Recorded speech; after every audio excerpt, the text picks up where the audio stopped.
झोल मार देवरानी। नहीं नहीं नहीं, ऐसे तो बिल्कुल नहीं चलेगा। कब तक कमारे रहेंगे देवर जी आप? अब मुझे एक देवरानी लाकर दे दीजिए बस।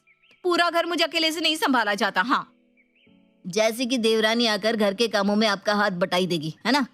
अरे आज के जमाने में घर का काम करने वाली लड़की मिल जाए, ये सोचना भी पाप ही है भाभी। आजकल की लड़कियों को घर का काम आता ही कहाँ है। हाँ हाँ, जैसे कि मैं तो 100 साल पुरानी हूँ ना। मुझे भी शुरू में कहा आता था कुछ, पर माँ जी ने सिखाया और मैं सीख गई। अब तेरी धर्म पत्नी आएगी तो उसे सब कुछ मैं सिखा दूंगी, समझा तू? तो अब टेंशन मत ले, बस मेरे लिए देवरानी लेकर आ। बात तो सही कह रही है सृष्टि। अरे वक्त रहते तेरी शादी हो जाए तो अच्छा है, वरना बाल वाल झड़ गए ना तो 2-4 रिश्ते आ रहे हैं वो भी बंद हो जाएंगे। सोनिया जी, आप ना इस बार सीरियसली इसके लिए कोई लड़की देखिए। ये बेचारा तो खुद किसी लड़की की और नजर उठाकर भी नहीं देखता। तुमसे तुम्हारा बेटा छूटे तब तो दूसरे के पल्लू में बंधेगा ना। तुम्हारे लिए तो तुम्हारा करण अब भी स्कूल जाता हुआ बच्चा है, जो रोज इसे टिफिन पैक करके दे देती हो। आप भी ना जब देखो मेरे बेटे को नजर लगाते रहते हैं। अरे कह दिया ना मैंने, आप रिश्ता देखिए, बाकी मैं संभाल लूंगी। ठीक है, श्री श्री करण कुमार की मातेश्वरी नीलिमा देवी, वैसे भी आपके आगे मेरी चलती कहाँ है। और शुरू हो जाती है तलाश करण की बीवी की। ढूंढू ढूंढू मैं अपने देवर की दुल्हनिया। हाँ हाँ, जब तक देवरानी नहीं आती सारी जिठानियां इसी तरह खुश होकर इधर उधर तलाश करती रहती हैं। और जैसे ही देवरानी आती है तो सुर बदल कर कुछ ऐसा हो जाता है, ढूंढी ढूंढी क्यों देवर की दुल्हनिया। वो कहते हैं ना, घर में नई बहू का आना हंसने से फंसने तक का सिलसिला होता है। करण का परिवार जोरों शोरों से उसके लिए लड़की की तलाश में लग जाता है और उन्हें मिल जाता है एक ऐसे घर का रिश्ता जिनकी उन्हें तलाश थी। हाँ तो जी, सीए कर रही है बेटी हमारी, पढ़ाई लिखाई में जरा भी पीछे नहीं है। और ऐसा भी नहीं है कि पढ़ाई के नाम पर काम चोरी करे, बिल्कुल नहीं जी। इसका बस चले तो अपनी माँ को रसोई में जाने ही ना दे, पर इसकी माँ ना खुद ही इसे पढ़ने को फोर्स करती है। अब बच्ची पढ़ लेगी तो उसके आगे के लिए अच्छा होगा ना, कुछ कर लेगी तो पैसे कमाएगी तो शादी के बाद अपने पति को ही तो देगी। हम कौन सा लेने आने वाले हैं। लो देवर जी, मिल गई घर का काम बाहर का काम जानने वाली संस्कारी तौर तरीके वाली देवरानी। और करण की पत्नी बनकर, या कहे सृष्टि की देवरानी बनकर, मुक्ता संतोष निवास में आ जाती है। गृह प्रवेश के वक्त रस्में पूरी कर जैसे ही मुक्ता घर के अंदर आती है, सृष्टि कहती है, अपना हाथ आगे ला मुक्ता, ये ले इस घर की चाबी। अब इन चाबियों को ना तू ही संभाल। इन्हें संभाल संभाल कर मैं थक गई हूँ। अब तुझे ही देखना है, मेरे प्यारे देवर जी को भी और इस घर को भी। पर शुरुआत से ही ये सब आप करती आ रही है भाभी, आपसे अच्छा हिसाब किताब इस घर में कौन कर सकता है। तुम टेंशन मत लो करण, मैं सीए की पढ़ाई कर रही हूँ। हाँ माना भाभी को तजुर्बा होगा, पर ये मेरा प्रोफेशन बनने वाला है।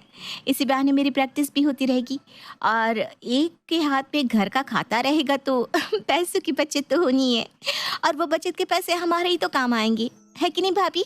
ले, ये तो तुझसे भी होशियार निकली, बहुत जमेगी हमारी मुक्ता। और इसी तरह 1 महीना बीत जाता है। 1 महीने के बाद, बाप रे बाप, इस महीने का पूरा बजट ही ऊपर नीचे हो गया। क्या बहू, ऐसा क्या हो गया? अब चीजों के दाम जो महंगे हो गए हैं मम्मी जी।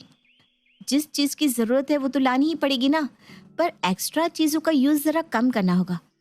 फालतू की चीजों का यूज कुछ ज्यादा ही हो रहा है हमारे घर में, जैसे कि भाभी की anti hair fall shampoo, gluten free घी, कुछ चीजों में तो कटौती करनी ही पड़ेगी। अच्छा ऐसी बात है, तो तू देख लेना, तुझे जो समझ में आए वो कर ले। और मुक्ता ने कुछ ऐसा किया जिसका किसी को अंदाजा ही नहीं था। अगले दिन मुक्ता किचन में जाकर सृष्टि से कहती है, आज एक ही सब्जी बनाइएगा भाभी, आप ना रोज 3-4 सब्जी बना देती हैं। देखा है सब्जी कितनी महंगी हो गई है। सब्जियों में जो 1 महीने में पैसे लगने चाहिए वो 10 दिन में ही लग जाते हैं। तो आपसे बजट मेंटेन करने के लिए हमें एक सब्जी से ही काम चलाना होगा, और रोटियों पर घी मत लगाइएगा प्लीज। और सभी की थाली में परोसी जाती है बिना घी की रोटियां और एक सब्जी।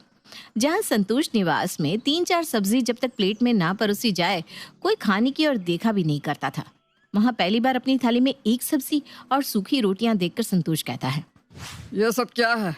ऐसी क्या भूख मरी छा गई घर में, ऐसी क्या पैसे की कीमत पड़ गई जो रोटी में घी तक नहीं लगा आज। अब नाराज मत होइए पापा जी, वो मुक्ता ने कुछ सोचकर ये फैसला किया होगा ना। आप कहते हैं तो मैं 3 क्या 5 सब्जियां बनवा दूं पापा जी, पर अभी शादी गुजरी है, आपका भी कितना खर्चा हुआ होगा, सब मैनेज करके चलना पड़ेगा ना। और मुक्ता की बात सुनकर संतोष खामोश हो जाता है। पर यह बजटिंग यहीं खत्म नहीं होती। अब थाली में परोसा जाता है अचार और रोटियां। कोई बीमार है क्या घर में जो आज सब्जी नहीं बनी? वो मम्मी जी, कल हम सब रेस्टोरेंट चले गए थे ना, तो बजट थोड़ा ऊंचा नीचे हो गया है। उसी को मैनेज करने के लिए मैंने भाभी से सब्जी बनाने को मना कर दिया था। उसी रात सृष्टि जब पानी पीने के लिए उठती है तो उसे मुक्ता के कमरे से कुछ आवाजें आती सुनाई देती है। सृष्टि जैसे ही मुक्ता के कमरे के बाहर पहुंचती है तो वो देखती है कि मुक्ता पिज्जा खा रही है। ये मुक्ता तो अभी कमाती भी नहीं है, तो फिर ये पिज्जा कैसे आया? हो सकता है देवर जी लेकर आए होंगे। मुझे क्या, मैं जाकर सो जाती हूँ। अगली सुबह सृष्टि की सहेली उसे मिलने आती है। दोनों बातें कर ही रहे होते हैं कि मुक्ता नई ज्वेलरी, नए कपड़े पहनकर अपने कमरे से ऐसे बाहर निकलती है मानो किसी पार्टी में जा रही हो। अरे वाह मुक्ता, तुम्हारी साड़ी तो बड़ी खूबसूरत लग रही है। वो तो लगनी ही है, 8,000 की साड़ी है, करण लाया था मेरे लिए। अच्छा मैं चलती हूँ। मुक्ता के वहां से जाने के बाद माधुरी सृष्टि से कहती है, मुझे तो कुछ ठीक नहीं लग रहा। अब तू ही सोच, करण मुश्किल से 15,000 कमाता है। मुक्ता के मायके वालों ने भी शादी के वक्त उसे कुछ ज्यादा नहीं दिया था, सब तो हमारे सामने ही था। तो अचानक इसके पास ये नए जूते, नए पर्स कहाँ से आ रहे? हर रात मैं देखती हूँ कोई ना कोई डिलीवरी मैन इसे पार्सल पहुंचाने आ ही जाता है। हाँ, कल रात को तो मैंने भी देखा था उसे पिज्जा खाते हुए। पर इसके पास पैसे आ कहाँ से रहे? तुझे क्या लगता है? हमारे घर में तो ऐसे भी पैसों की ना बड़ी प्रॉब्लम हो रखी है। और कहाँ से आएंगे? घर के पैसों में से पैसे मार रही है ये। कहाँ, पहले मेरे आते ही तू चाय नाश्ते की लाइन लगा देती थी, और अब तेरी रसोई में बिस्किट का एक पैकेट तक नहीं होता। तुम लोग खाते क्या हो? अचार रोटी। ऐसा कौन सा बजट संभाल रही है ये लल्लू सी है कहीं की। मुझे तो शुरू से इस पर शक था। पढ़ाई में गोल है ये। मेरी एक फ्रेंड की बैचमेट थी। मुझे तो शक है कि सीए वाली बात भी झूठ तो नहीं बताई इसने। माधुरी की बात सुनकर सृष्टि की आंखों पर बंधी पट्टी उतर जाती है और वो सीधा मुक्ता के कमरे में जाकर हिसाब की कॉपी देखती है, जहां वो सारा घपला देख लेती है। गुस्से में चिल्लाती सृष्टि कमरे से बाहर आती है। महीने में राशन के नाम पर 35,000 तुम्हारे हाथों में दिया जाता है, और महीने के राशन का खर्चा 8,000, तो बाकी के पैसे कहाँ गए? पहले जो बिजली बिल 5,000 का आता था अब 2,200 का आता है, पर तुम बिल के नाम पर 6,000 ले लेती हो, तो बाकी के पैसे जा कहाँ रहे? ये भाभी क्या कह रही है, जवाब दो मुक्ता। ये क्या जवाब देगी? मैं देती हूँ। जवाब है कि सारे पैसे जा रहे हैं इसकी अय्याशियों में। आधी अलमारी भर रखी है मेरी प्यारी देवरानी ने शॉपिंग कर करके। वो भाभी, वो यह सब क्या है बहू? तुझे शॉपिंग करनी थी तो कर लेती शॉपिंग, मांग लेती हमसे पैसे, पर हम लोगों को बीमारों जैसा खाना खिलाने की क्या जरूरत थी तुझे? आपको ही चाहिए थी ना देवरानी, ढूंढ ली अपने देवर की दुल्हन। हो गई भाभी मदद रसोई में। जब से मुक्ता आई है शायद ही उसने कोई काम किया है, सिवाय इसके बजट बनाने के, और बजट का जो बेड़ा गर्क वो कर रही है वो तो आप सबके सामने आ ही चुका है। वो सारी बातें जो पापा ने आपको बताई थी वो झूठी थी। मुझे किचन का कोई काम आता ही नहीं, इसलिए पहले दिन जब भाभी ने मुझे घर की चाबी सौंपी मैंने हिसाब की सारी जिम्मेदारियां ले ली। पापा ने कहा था शादी के बाद तेरे मौज मौज है, तुम मेरे हाथों में कैश देता कौन? फिर मैंने दिमाग लगाया, मुझे तो बस एक ही काम आता था, घपला करना, और मैंने वही कर दिया। गलत किया क्या? खुदा पहाड़ निकली चुहिया। मुक्ता की बात सुनकर सभी जोर जोर से हंसने लगते हैं, और इस दिन के बाद घर का हिसाब संभालने की जिम्मेदारी फिर से सृष्टि के हाथ में आ जाती है, और नीलिमा खुद मुक्ता को किचन में कामों की ट्रेनिंग देना शुरू कर देती है। राजस्थान के उदयपुर के रहने वाले किशन की शादी पहाड़ों में रहने वाली कोमल के साथ हो गई। जहां कोमल को पहाड़ों में रहने की आदत थी, वहीं किशन को पहाड़ों पर जाने में डर लगता था। शादी के कुछ दिन बाद, अजी सुनते हो, मेरे दूर के रिश्तेदार की शादी है और उन्होंने हम दोनों को बुलाया है, आप भी मेरे साथ चलिए ना। अरे तुम तो जानती हो कोमल, मुझे पहाड़ों में जाने में डर लगता है, और तुम्हारे तो सारे रिश्तेदार पहाड़ी इलाके में रहते हैं। अरे इसमें डरने वाली क्या बात है? आपको पहाड़ पैदल थोड़ी ना चढ़ने हैं, वो तो गाड़ी से जाएंगे हम। तुम्हारी बात ठीक है कोमल, लेकिन पहाड़ों में जाते ही मुझे उल्टियाँ शुरू हो जाती हैं, मेरी हालत खराब हो जाती है। तुम शादी में अकेले चले जाओ। नहीं नहीं, हमारी शादी के बाद ही मेरे रिश्तेदारी में पहली शादी है। अकेली जाऊंगी तो लोग कितनी बात बनाएंगे। किशन, तुम्हें मेरे साथ चलना ही होगा। लेकिन कोमल, मेरी तबीयत के बारे में कुछ तो ख्याल करो। मैंने कहा ना, अगर तुम चाहते हो कि मैं तुमसे प्यार करूं और तुम्हारे साथ अच्छे से रहूं तो तुम्हें मेरे साथ चलना ही पड़ेगा। कोमल की जिद के आगे किशन की एक नहीं चली। किशन और कोमल चल दिए पहाड़ों की तरफ। जैसे ही गाड़ी ऊंचे ऊंचे पहाड़ों में चढ़ने लगी, किशन घबराने लगा। मुझे बहुत डर लग रहा है कोमल, मेरा दिल घबरा रहा है। ऐसा लग रहा है जैसे मुझे बहुत जोर से उल्टी आने वाली है। अरे आप बेकार में इतना सोच रहे हैं, ऐसा कुछ नहीं होने वाला। बस अपनी आंखें बंद कर दीजिए और चुपचाप बैठे रहिए। गाड़ी जितनी जितनी ऊंचाई पर चढ़ती गई, किशन के कान बंद होने लगे। उसे कुछ भी सुनाई देना बंद हो गया। वो देखिए पहाड़ का नजारा कितना सुंदर है। लेकिन किशन ने कोमल की बात का कोई जवाब नहीं दिया। थोड़ी देर बाद, बस थोड़ी देर में पहुंच जाएंगे। बताइए ना, आपको यहाँ आकर कैसा लग रहा है? लेकिन इस बार भी किशन ने कोई जवाब नहीं दिया। कोमल को लगा शायद वो डरा हुआ है, इसलिए कुछ नहीं कह रहा। कोमल बार बार किशन से बात करने की कोशिश करती, लेकिन किशन का कोई जवाब नहीं मिलता। थोड़ी देर बाद जब वो अपने रिश्तेदार के घर पहुंचे तो किशन के व्यवहार की वजह से कोमल बहुत नाराज हो गई। गाड़ी से नीचे उतरते ही किशन के कान फिर से ठीक हो गए। चलो, फाइनली तुम्हारे रिश्तेदार के घर पहुंच गए। मुझे ना तुमसे बात ही नहीं करनी। अरे लेकिन मैंने क्या किया कोमल? तुम्हारे कहने पर मैं यहाँ पहाड़ों में आ गया, और क्या चाहती हो तुम मुझसे? पूरे रास्ते मैं तुमसे बात कर रही थी, लेकिन तुमने मेरी किसी बात का जवाब नहीं दिया। अरे तुमने कब मुझसे कुछ कहा? मुझे तो कुछ सुनाई नहीं दिया। लगता है पहाड़ों में आकर तुम्हारे कान खराब हो गए। और नहीं तो क्या, ऐसा लग रहा था जैसे कानों में किसी ने ढक्कन लगा दिए हो।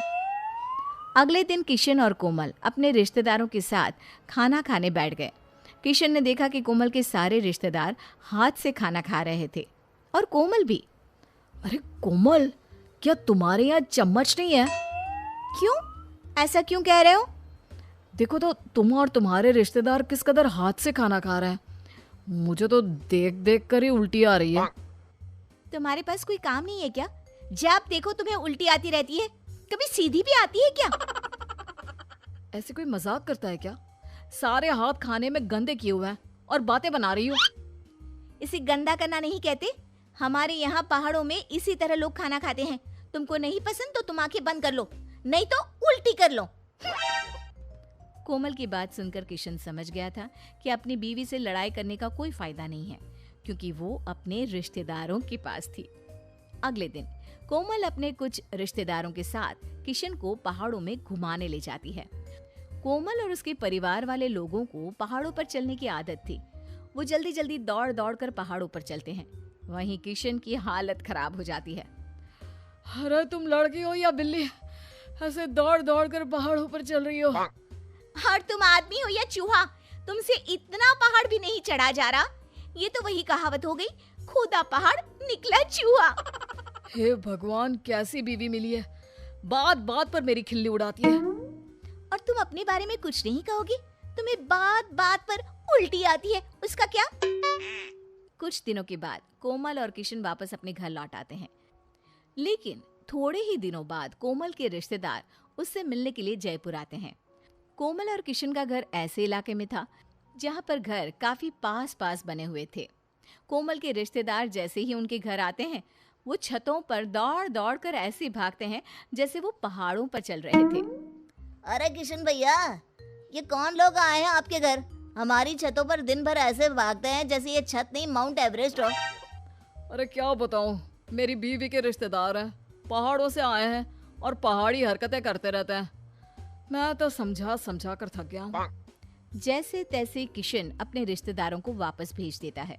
कुछ दिनों के बाद मकर संक्रांति आती है और जयपुर के लोग अपनी छतों पर पतंग उड़ाते हैं। कोमल के पति की पतंग बार बार कटती है।